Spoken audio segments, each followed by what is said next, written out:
Hey everybody, it's episode 4 of series 3 of UIO, the podcast for teen girls.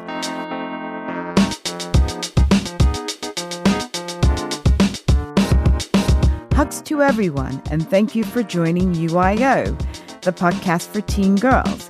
It is for you and about you inside out. I am Sonja Lewis, your host. Today we're talking about sleep, as integral to life as being awake. But all too often, we simply don't get enough. A direct route to feeling grumpy, sluggish, and not performing at our best. Not the end of the world, right? It happens. You'll catch up later. But can we really catch up on sleep? And even so, are there serious consequences for not getting enough sleep? Ultimately, what does sleep have to do with overall well-being? Fortunately, we have a wonderful expert on all things sleep to answer our tough questions and help us understand what sleep has to do with having a good quality life. Dr. Nerina Ramlakhan has worked for over 25 years as a physiologist and sleep and energy expert. The author of Fast Asleep, Wide Awake, and Tired But Wired, Nerina is passionate about providing people with a more peaceful, vital, and fulfilling life. Welcome, Nerina, and thanks so much for being our guest on UIO. It's an absolute pleasure to be able to chat to you today, especially being able to talk about the subject. I'm so passionate about it. And again, we're just so grateful to have you on UIO. Nerina, the topic of sleep remains the mystery in so many ways, yet it seems so obvious that it's so important to life. Researchers come from so many angles on the importance of sleep and suggestions that we're facing a public epidemic, a health crisis. Sometimes I kind of feel like that myself. But we do still tend to have a casual disregard for sleep, continuing to believe that it's expendable. And our modern day living is not only staying up and watching television, which we did a long time ago, and talking on the phone like I did when I was a teenage girl, but now there's gaming and social media and just playing with your devices all the time and lots more to worry about. There's so much anxiety and things like that going on that robs us of our sleep and so on. There's also excitement and anticipation. We'll talk about excitement and anticipation a little bit later.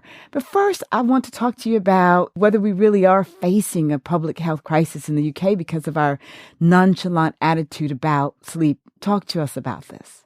Yeah, I have been doing this work for over 2.5 decades. That is helping people to sleep. And I have watched things ramping up over this period of time. And 2.5 decades ago, when technology well and truly landed on the scene, the internet and mobile phones and all that sort of thing, I started to notice that the need to have conversations with people around sleep was becoming more compelling. And to answer your question, is there an epidemic? I have never been busier. Sonja. Wow. I'm at capacity. If there were an AI version of me, I'd probably be looking to get that. I am absolutely booked to the hilt. And that is a reflection, I think, of demand. It's a problem. Do you think people are really getting to the point now, where they really understand that sleep has such an important role to play in their well-being? Are we finally getting the message? I think the message is definitely being put out there. The sleep industry has grown enormously. So there's so much in the press, there's so much manufacturing to help us to get a better night's sleep, so much engineering going into better beds and mattresses and pillows and scents and candles and, the technology behind it. So it's a lot of awareness. I think we still have some way for it to really sink in, for people to truly acknowledge the value, the importance of sleep, and the reason why nature has designed us to spend a third of our lives sleeping. There's an intelligence in that design. I think we've yet to fully comprehend that the world that we're living in is also going at such a pace that never have we needed to take our sleep more seriously, but it still hasn't quite landed for a lot of people. Sure. Explain to us, why does the brain need sleep? What is this? What happens when we sleep? Why is it so important? Well, I think along with all the engineering that's going into sleep to get us a better night's sleep science has also ramped up as well. So even though sleep, there's still a huge mystery around it. Why do we sleep? Why do we spend a third of our lives sleeping? We are getting more answers. And what is clear is that there's an immense reorganizing potential built into the process of sleep if we sleep well. In other words, it seems to reorganize the body, rebalance the body on many levels, not just physically and mentally and emotionally, but I believe spiritually as well. So I'm trained as a Western scientist. I'm a neurophysiologist, but in my quest to learn how to sleep better and to help other people, I've also studied the Eastern sciences like Ayurveda and traditional Chinese medicine. So I have an integrated approach. And if you look at it in an integrated fashion, it seems to be that sleep enables us to heal on all of those levels: physical, mental, emotional, spiritual. When I say spiritual, by the way, that means giving us the energy to wake up in the morning and to face our day and to feel passionate and inspired and enthusiastic. And I heard you saying you're going to talk about excitement and anticipation later. So yes, to wake up feeling excited and in anticipation of what lies ahead, we need to have had good sleep, I believe. Getting back to the brain specifically as well, and why we're needing sleep for the brain, because of the volume of information we're handling these days with technology, we more than ever need this process to pack away the information of the day to enable us to consolidate the working memory for our learning, for increasing research now showing that good sleep may even help to slow down neurodegeneration, so the development of disorders like Alzheimer's and Parkinson's. Oh, wow. That's some good news to know about. I'll try and get more sleep. Yeah, and I think that this, maybe for your listeners, your teenage listeners, they might not be able to personally relate to this, hopefully, but they may have relatives, grandparents who've got dementia or Parkinson's. And that sleep, there's a reason why the sleep is designed in the way it is to give us this healing. It's so important. Yeah, it's really interesting, everything. As you say, it might not be something that they can relate to sort of directly right now about those sort of neurological disorders, but they might or might not have had someone in their lives with that. My mother actually had Parkinson's disease, so it's very interesting information for me. A few things that I want to talk about that I think would be very, very interesting for our teenagers. Is there any kind of correlation between the amount of screen time on a device and the quality or even the quantity of sleep? And have scientists been able to sort of link this at all to this degenerative process? And I that's probably a non-starter because obviously we didn't have technology, many, many years ago and that kind of thing. But I think it's worth asking. Yeah, I think this is increasingly an area there's a great deal of interest in the scientific community, particularly with the increase in mental health disorders. And particularly in this age group and teenagers in general as well, could getting better sleep actually help to alleviate mental health symptoms? And there is some emerging research in this field. Certainly my experience, not just working with teenagers across the board, but yes, definitely with teenagers, is that getting good sleep can really help to alleviate mental health problems, anxiety and depression. And, I'm speaking not just as a professional here, but as somebody who's also suffered from sleep problems, throughout my childhood, teens, 20s, and into my early 30s. I sleep really well a lot of the time now. I've worked on it. But I have a teenager as well, 15-year-old. And, I'm very concerned and to make sure that she gets good sleep because it has such an impact on health. There's a lot more research to be done in this area, and technology is here to stay. So I'm not on this call to criticize it. I mean, I think technology is also wonderful, but we're still learning about its impact, its neurological impact on the brain, especially the brains of teenagers, young people, where they have what neuroscientists would call neuroplasticity. Their brains are developing, and they are neuroplastic. They're tender. They're sensitive.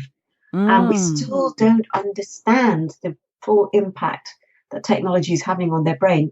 We're, I think, at a very interesting stage in our evolution from a physiological point of view, where someone of my age will not be as adept at using technology as somebody of my daughter's age. And it's not just because she's on her phone or her tablet more. It's simply because, I don't know if she is actually, we're probably about even on that. But certainly her brain has more capability than mine. Yes. But what are the downsides? We're still learning about that. And I am certainly seeing a lot more in the mental health area with teenagers.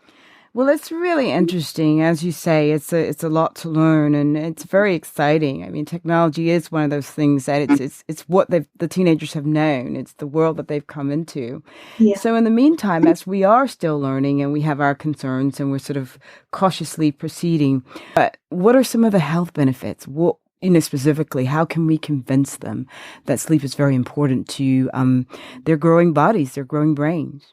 Yeah, I think certainly coming at it from the mental health point of view, because having done quite a bit of work in schools, and obviously, as I said, I've got a teenage daughter, and she talks about herself, she talks about her friends as well.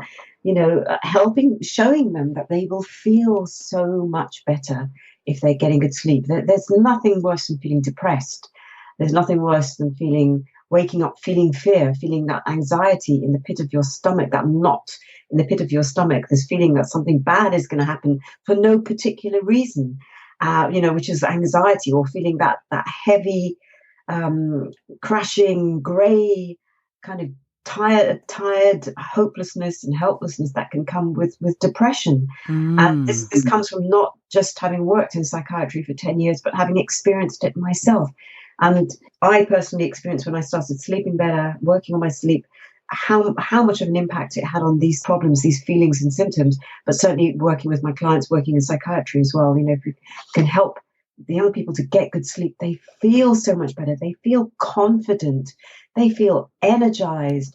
They can start to tap into inspiration. They can feel more joyful. They can feel more playful. It's such a overworked thing that, oh gosh, teenagers are going to have to lie in the mornings because their sleep cycle is different, they need more sleep. Yeah, sure, they absolutely do. And actually, I would campaign for teenagers being able to start school later. And I know that with my daughter, she builds up a sleep debt after a few weeks, because she's getting up early to go to school, and she has to have a duvet day every few weeks because she gets migraines because of the sleep debt. So I think they could do with starting later, but they could also do with respecting their sleep and going to bed a bit earlier and adapting in that way, which, that's one of the hardest things. Now, as adults, as parents, we need to be the change. We especially need to be the change. We need to be demonstrating the behaviors for our teenagers. I'm not just saying, you do as I say, not as I do. We need to be showing them that we are sitting watching television, bit of Netflix, but we're not also on our devices while watching Netflix. We need to show them that we are going to the toilet or the bathroom without our phones. Yes. We need to say, we're sitting down for our evening meal or for lunch. We won't have our phones. Let's go out for a walk. Let's not take a phone. We need to demonstrate these behaviors. And we need to be saying at the end of the day, phones out of the bedroom, phones and tablets out of the bedroom, please. Yes. I have this conversation with my daughter every single night, and my partner. It drives me nuts. Yes. Every night we have this conversation. Yes. Phones and tablets out of the bedroom, please, every single night. That's really good. You've definitely made some inroads that my household has not made yet. And so that's really good. And I'm probably the worst. But I just want to follow up on a couple of things that you said. I think that it's so important to role model, to demonstrate the behaviors. And I think that's very powerful, what you said about the importance of parents and guardians, being demonstrative about this. With this, you've got to be the change. You've got to do it. And it doesn't matter if you're working on something, it's your professional.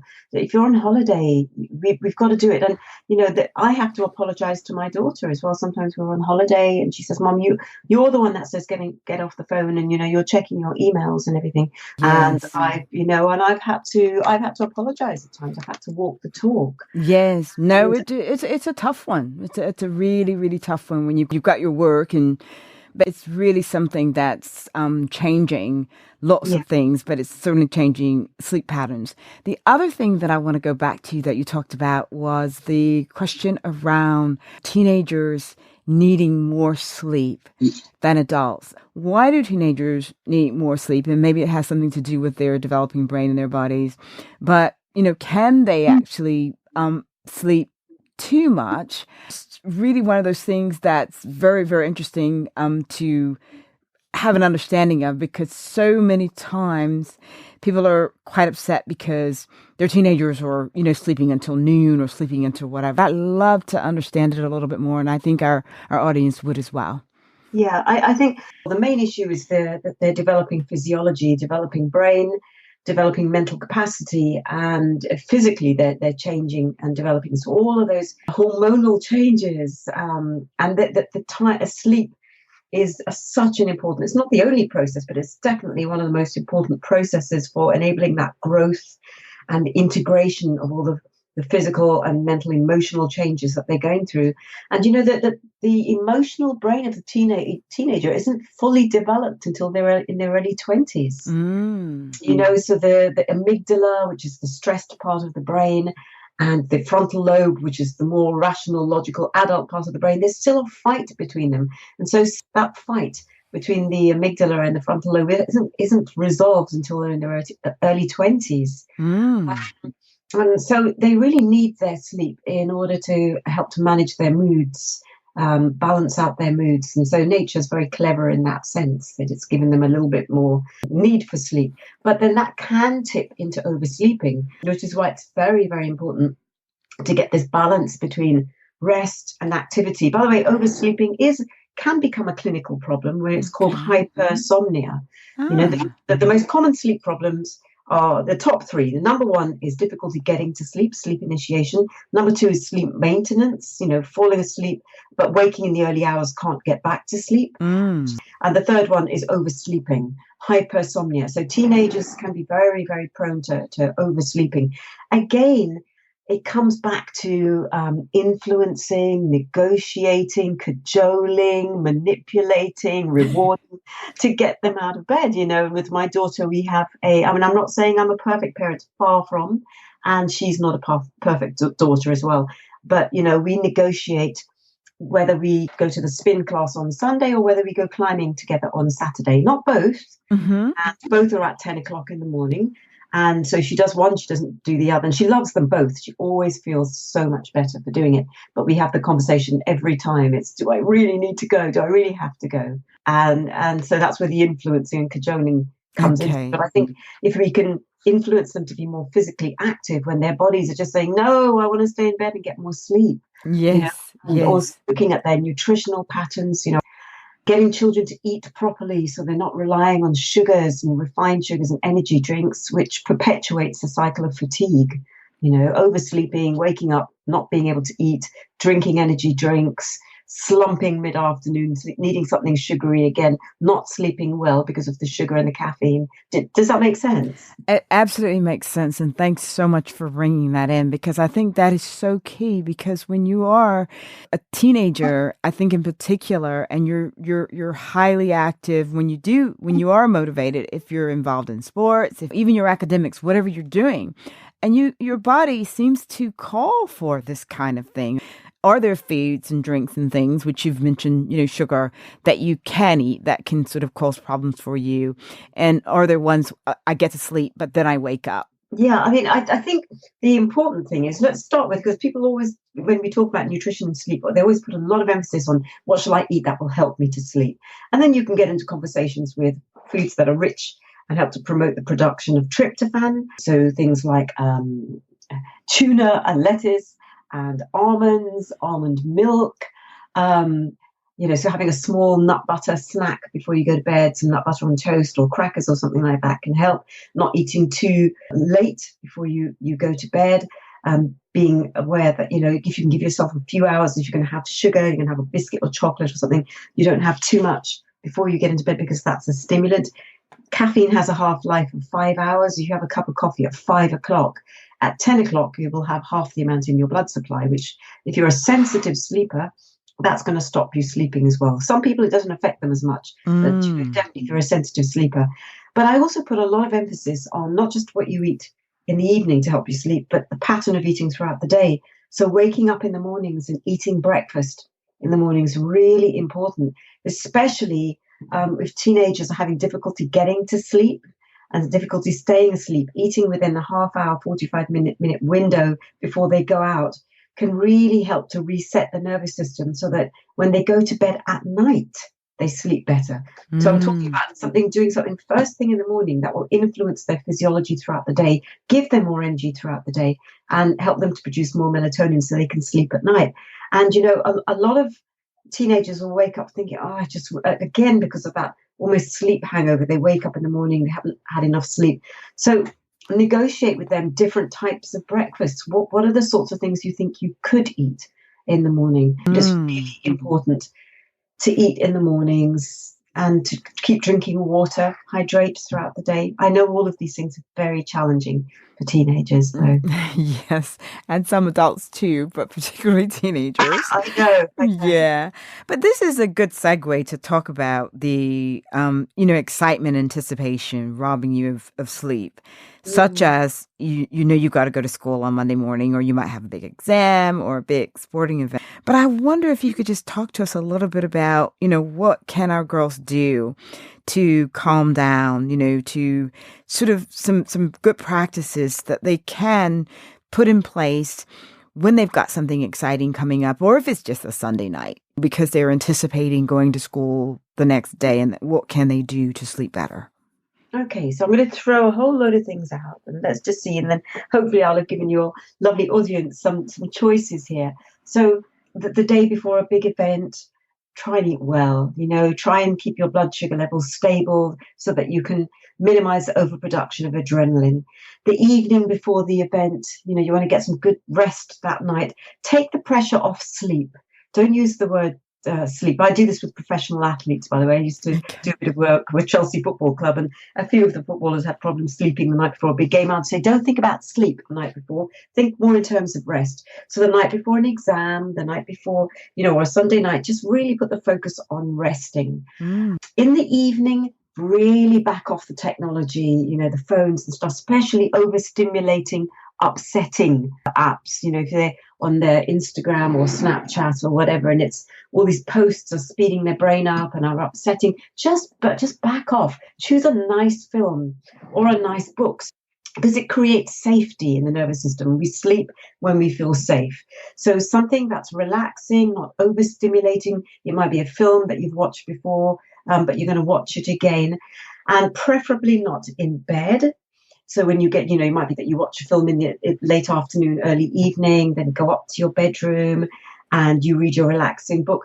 I often teach teenagers a couple of exercises that can help them to get to sleep or get back to sleep if they wake up during the night. To briefly outline them? Yes, please. Yeah. Okay, the first one is based on gratitude. Okay, and so a version of this would be, if you just close your eyes right now, Sonja, and you can do this with me if you like. Okay, this would be perfect. Grab my phone, because I'm going to look at the time. We're just going to do it with a timer on it. Okay. And so we'll do a 30-second version of this. And if you do it with your eyes closed, I'll keep the times. Don't worry about it. Okay, I've got my eyes closed. Okay, so with your eyes closed, I want you just to think about the day you've had so far, and think of everything that's happened. What are you grateful for that's happened in your day so far? And, don't whiz through and go too fast. Take your time, even if you just get a few things. I'm going to give you 30 seconds. Starting now, what has happened so far that you are grateful for? What would you say thank you for? I would say thank you. Just do it. If you just do it in your mind. In my head. Okay. Yeah, almost like a meditation. Okay, and then stop. So hopefully you will have found a few things. Mm-hmm. Yeah. And they might be tiny things. But what that does is it helps your brain to produce something called oxytocin, which is love and trust hormone. So it brings about a softening and a sort of letting go. So rather than going to bed and thinking, what went wrong, and is so-and-so going to talk to me the next day, and this thing I've just spotted on social media where everybody got together and did this thing and I wasn't invited. So rather than getting into all of that, just think, okay, what has happened today that I'm grateful for? What am I grateful for? And you don't have to do it with a timer. I mean, some of my teenage clients, they'll actually keep a gratitude journal. So this is all about having a little practice the night before that helps you to soften and let go. A lovely exercise, really simple, and we could do this one right now as well, is just to, and I've taught this one, I've taught my daughter this as well, and it's really, really simple. It's just with your eyes closed, just focus on your breathing. Yeah, so if you just close your eyes Focus on your breathing. Okay, I'm ready. I've got my eyes closed. Okay, so just focus on your breathing, and you don't need to say anything, just notice your breathing. Now, let your breathing do whatever it wants to do. Just follow it. Using these two words, in and out, so you repeat them silently to yourself. Now you're going to notice that your mind gets going and you notice sounds around you or sensations, and let that happen. It doesn't matter. Just keep coming back to in and out. And while following in and out, just notice if you're frowning and notice if you're gripping with your jaw, and just relax those two areas. Because sometimes when we're very hard on ourselves and we're perfectionists, we start gripping to try and get it right. So just soften those areas and keep noticing in and out. It's as simple as that. Okay, I'm going to stop.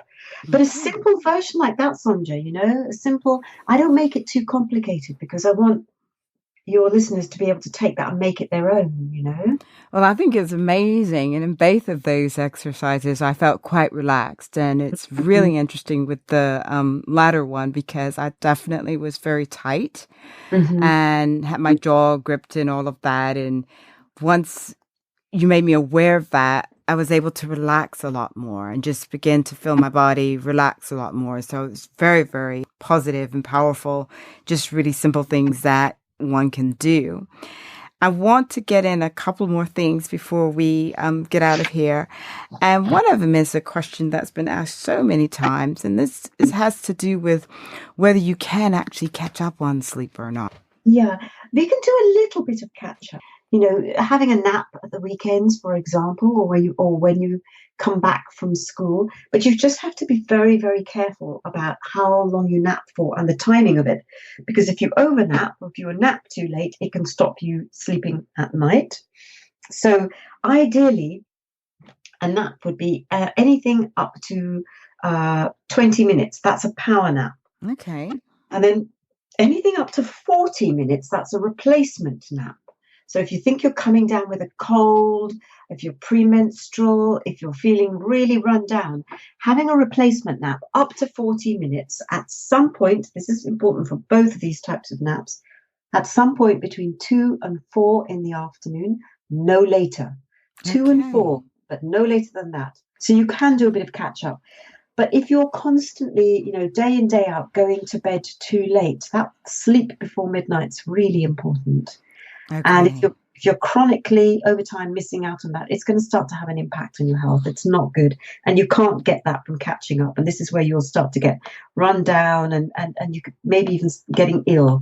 So just be mindful. A little bit of catch up is possible, but within reason. You've given us some amazing tips and some amazing insight. But if there are any other further hot tips that you want to leave with our teenage girls to ensure that they get the sleep that they need, we'd be very, very happy to hear them. Yeah. Okay. So let me try and throw out as much as possible. One, I touched on it a little bit earlier, a few minutes ago, and I mentioned perfectionism. I think that our young teenagers often, so many of them are so hard on themselves.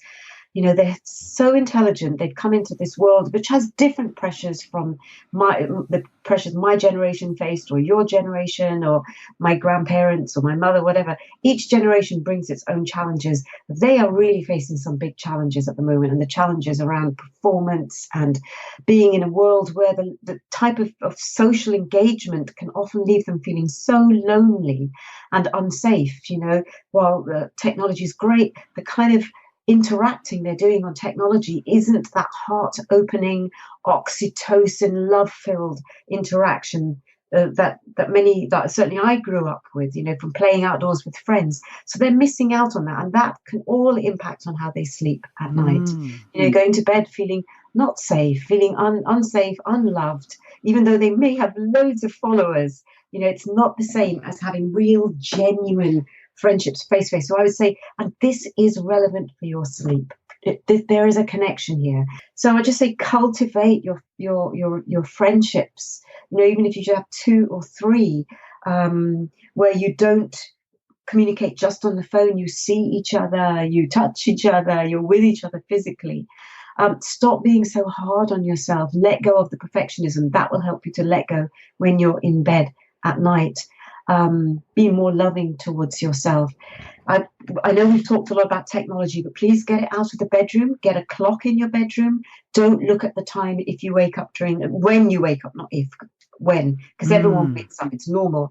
But especially between 2 and 4 a.m., when you look at the time, then you start calculating and you start worrying. It's very difficult to get back to sleep. So get a clock where you have to press and then you see the digital display. Turn it around. Don't look at it.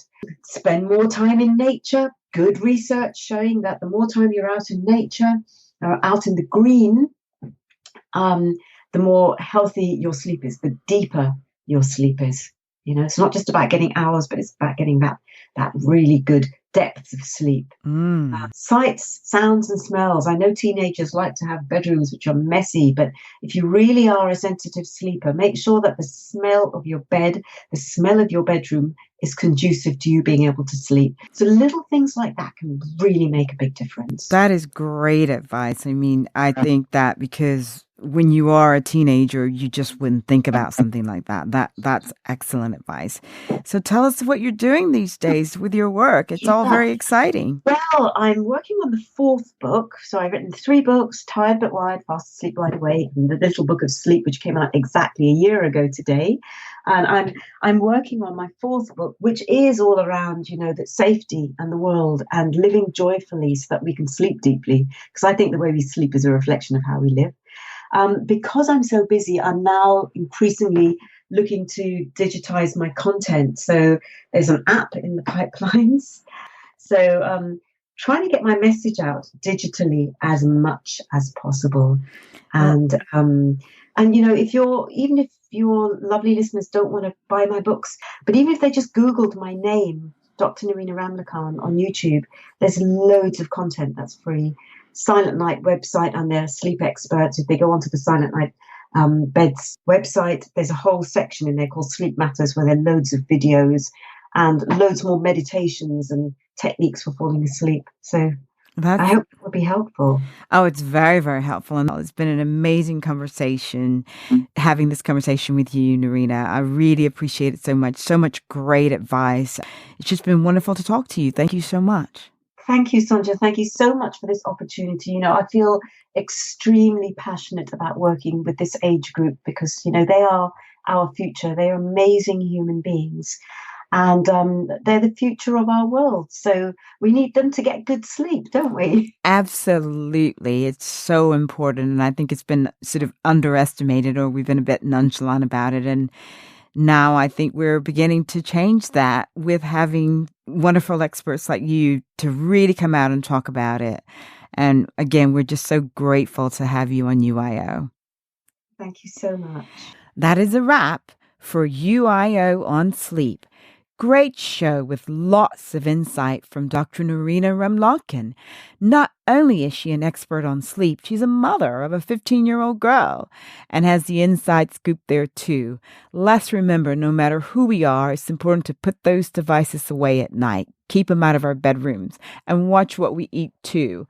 Thank you, girls, for listening, and thank you, God, for the opportunity to do the show. Today, I want to pray about the importance of changing attitudes about sleep from casual to serious. I pray that teenage girls will come to understand the importance of sleep to their physical and mental well-being and how it impacts life in general and productivity. I pray that good sleep habits will become a priority for us all. I ask these blessings in the name of Jesus Christ. Amen. Tune in 2 weeks for the next episode of UIO for some straight talk with Charlotte Ensley on internet safety. Meanwhile, hit me up on Twitter @Sonja Lewis, Instagram @SonjaDLewis, Facebook, sonjalewis.com/UIO-podcast. Tell me what you want to hear about and keep sending those questions on any of the episodes. Take care of you inside out and remember it is UIO.